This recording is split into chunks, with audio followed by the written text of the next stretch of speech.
Thanks, Dr. V, for the invitation again this year. These are my disclosures as it pertains to this presentation. Now, currently available devices in the United States are a little bit different, and we have available to us iCast and Viabon and Fluency and VBX.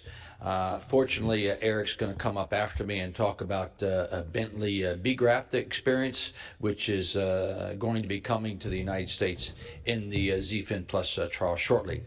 At UNC, when we're performing a branched target vessel procedure, we tend to use the VBX. And for fenestrated, we still use the iCast stent, and I'm going to go over the reasons why during this presentation. The general concept, obviously, is that branch are typically required when you have a greater coverage length. We like to see that they have improved flexibility in design in terms of where you need to position your graft, but they can be problematic in specific anatomies. Branches are typically preferred when there's a large distance between the aortic graft and the target vessel ostium.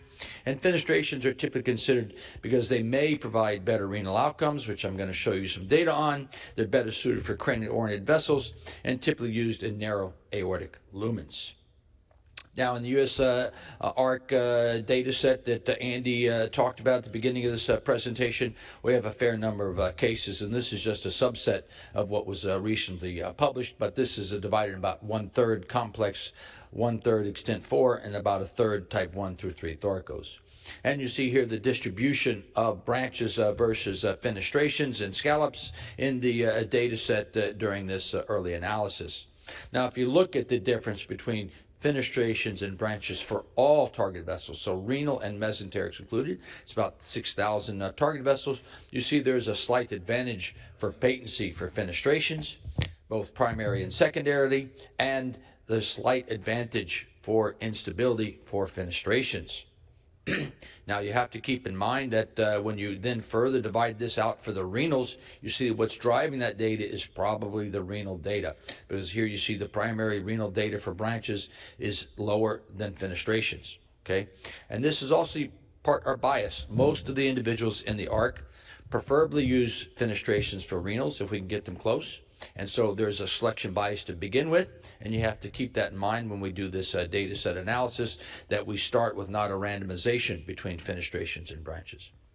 Now, what about the stent selection for fenestrations? As you can see, because of what's available, the majority of the fenestrations are done with iCast stents. And I will tell you, as a group, there's slightly increased use of VBX during the past last year and a half.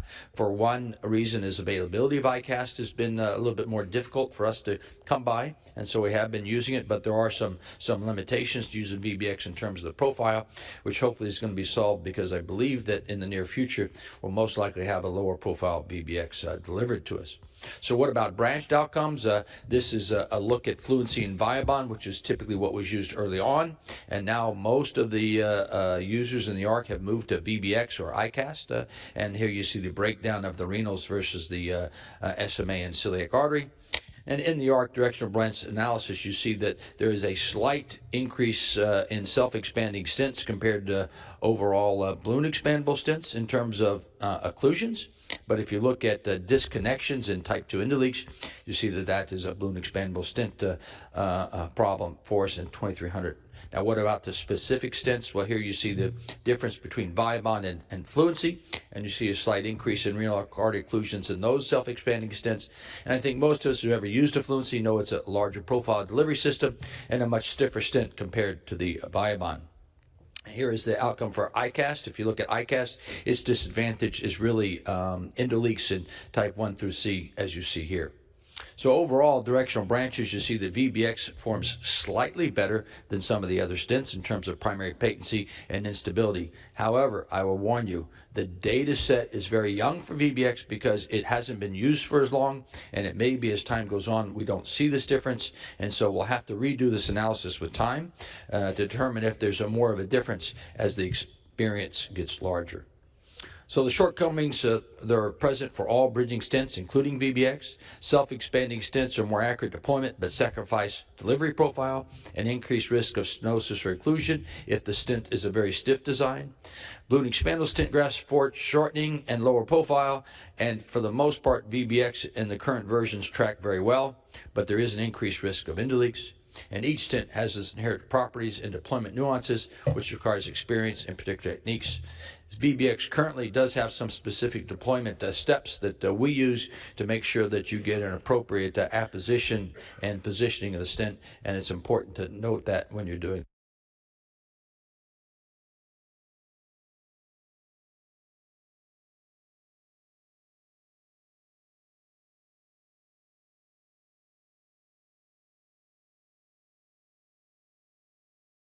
this. Thank you.